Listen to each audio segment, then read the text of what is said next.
واحد مذکر مؤنث منصرف اسم، جمع سالم مؤنث اسم، اور جمع مکسر جو منصرف وزن ہے آپ کا، اس پہ آپ کو تنوین ملے گی.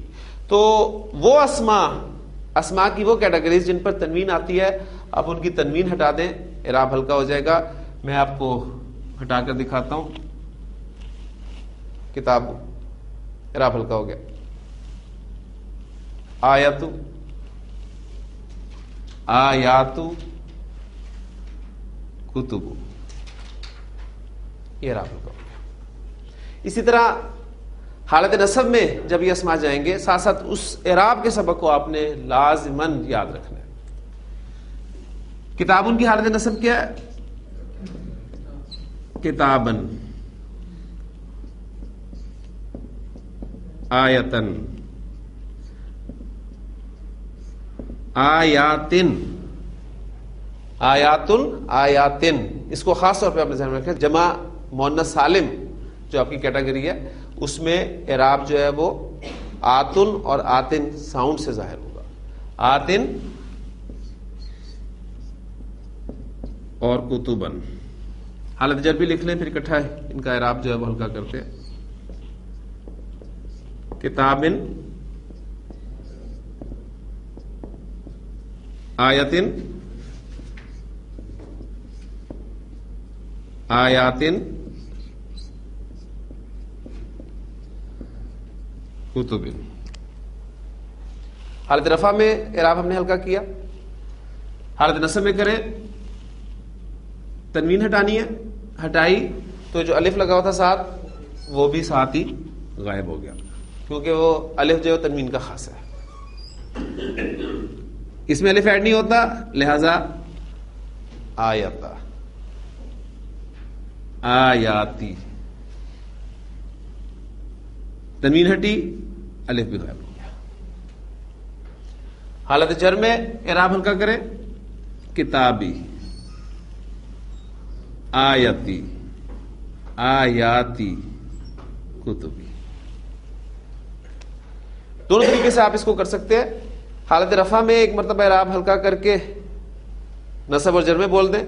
جیسے آپ نے کتابن سے کتابو کیا، پھر کتابو بن گئی حالت رفع، تو کتابو، کتابہ، کتابی. آیتو، آیتا، آیتی. لیکن ذہن میں کیٹیگری رہنی چاہیے، آپ کس کیٹیگری کی بات کر رہے ہیں. کیونکہ آیاتو، اب یہاں پر حالت نصب میں اسے آیاتا نہیں بولنا آپ نے، کیونکہ آپ کو پتا ہے کہ جمع سالم مؤنث میں حالت نصب جو ہے وہ دو زیر کے ساتھ ہی ظاہر کی جاتی ہے. آیاتو، آیاتی، آیاتی. کتبو، کتبہ، کتبی. تو کسی اسم کا اعراب ہلکا کرنے کا طریقہ ہم سیکھ رہے ہیں. اسماء کی وہ کیٹیگریز جن کے آخر میں تنوین آتی ہے، ان کی تنوین ہٹا دیں، اسم کا اعراب ہلکا ہو جاتا ہے. اور دوسری بات، مثنیٰ مذکر اور مؤنث اور جمع سالم مذکر، آپ سب لوگ جانتے ہیں کہ ان اسماء کے آخر میں نون آتا ہے. جیسے کتابن کی، کتابن کا مثنیٰ کیا بنتا ہے؟ کتابانی. حالت نصب میں کتابینی. حالت جر میں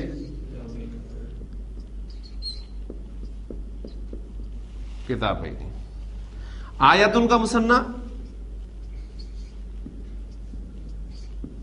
آیتانی.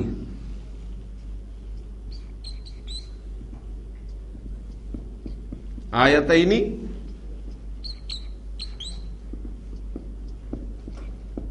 آیتینی.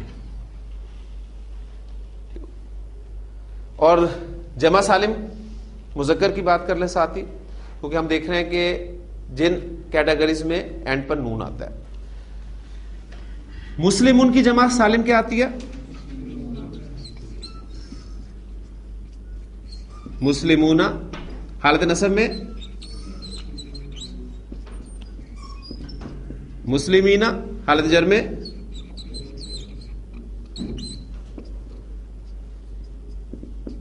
مسلمین.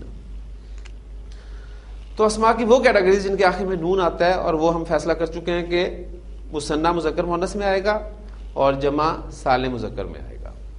ان کا نون ہٹا دیں، اعراب ہلکا ہو جائے گا. تو حالت رفع میں اعراب ہلکا کر رہا ہوں، کتابا، آیتا، حالت رفع میں مسلمو، نون ہٹ کے اعراب ہلکا ہو گیا. حالت نصب میں نون ہٹائیں، کتابئی. اور آپ لوگ جانتے ہیں اردو لکھنے میں کہ جب بھی یا اینڈ پر آتا ہے کسی لفظ کے تو ہم اس کو یا کی صورت میں لکھتے ہیں، یا کی شکل میں لکھیں گے. پھر ہم اس کو ایسے لکھ دیں گے کتابئی، آیتئی، مسلمی، کیونکہ نون ڈراپ کرنا ہے آپ نے. اور حالت جر میں بھی یہی کام ہوگا، نون ڈراپ کرتے. تو یہ تھا کسی بھی اسم کا اعراب ہلکا کرنے کا طریقہ. تو کوئی ایسی مشکل چیز نہیں ہے. الحمدللہ الف لام آپ نے مضاف پر داخل نہیں کرنا اور اس کا اعراب ہلکا کرنا ہے. یہ دو باتیں ذہن میں رکھ کر انشاءاللہ تعالی ہم مرکب اضافی میں مضاف کو رکھیں گے. اور کسی اسم کی حالت جر کیا ہے وہ ہم پریکٹس کافی کر چکے ہیں کہ کوئی بھی اسم حالت جر میں جب استعمال ہوتا ہے تو اس کی شکل کیا بنتی ہے. تو ان تین باتوں کو ذہن میں رکھتے ہوئے ہمارے سامنے جو مرکب اضافی ہے لڑکے کی کتاب، اس کو ہم کنسٹرکٹ کرتے ہیں. پہلا کام آپ نے یہ کرنا ہے مضاف مضاف الیہ کا تعین کرنے کے بعد کہ آپ کو ویکیبلری آپ کے علم میں ہونی چاہیے. جو دو اسماء اس میں استعمال کیے گئے ہیں ان کی عربی کیا ہوتی ہے. اگر نہیں معلوم تو وہ آپ دیکھ سکتے ہیں کہیں سے بھی. کتاب کی عربی کتابن، اور لڑکے کی عربی ولدن. یہ ہمیں ویکیبلری مل جائے گی. یہ ہمارا مضاف ہے، یہ ہمارا مضاف الیہ ہے. اب ایک بات اور، کنسٹرکشن کو ہم نے معرفہ بنانا ہے یا نکرہ بنانا ہے، اس کا فیصلہ کرنا ہوگا. اس کا حل ہم نے الحمدللہ نکال لیا ہے کہ جب بھی آپ کو کسی ترکیب کے شروع میں ایک، کوئی یا کچھ جیسے الفاظ نظر آئے تو وہ کنسٹرکشن نکرہ بنے گی. اگر ان میں سے کوئی لفظ آپ کو کسی کنسٹرکشن کے شروع میں نہ ملے تو وہ کنسٹرکشن معرفہ بنے گی. اب یہ کنسٹرکشن نکرہ بنے گی یا معرفہ بنے گی آپ فیصلہ کرتے ہیں. معرفہ کنسٹرکشن ہے. اب اگلی بات کہ مرکب اضافی میں کنسٹرکشن کے معرفہ ہونے کا ہم کیسے پتہ لگائیں گے، کیونکہ جو ہمارا مضاف ہے اس پہ تو ہم الف لام داخل کر ہی نہیں سکتے. ہمارا جو مضاف ہے اس پہ ہم نے الف لام کا داخلہ ممنوع کیا ہوا ہے. لہذا مرکب اضافی کنسٹرکشن کا معرفہ ہونے کا پتہ آپ کو مضاف الیہ سے چلے گا. کوئی ترکیب مرکب اضافی کی معرفہ ہے یا نکرہ ہے وہ آپ نے مضاف الیہ کو دیکھنا ہے کہ وہ مضاف الیہ آپ کا معرفہ ہے یا نکرہ ہے.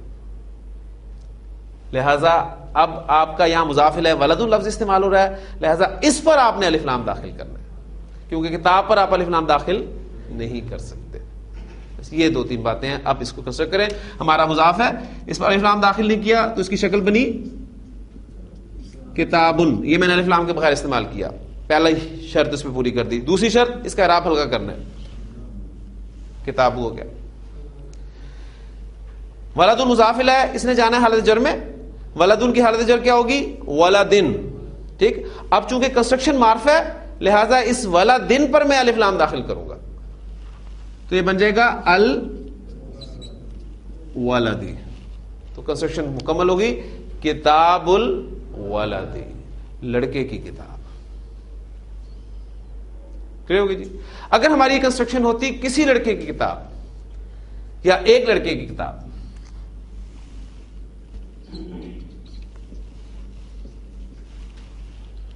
تو اب ہم اس ترکیب میں مضاف الیہ کو نکرہ رکھتے ہیں.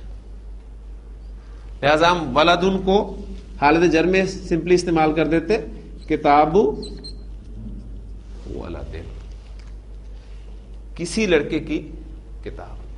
تو مرکب اضافی کے معرفہ یا نکرہ ہونے کا پتہ آپ کو مضاف الیہ سے چلے.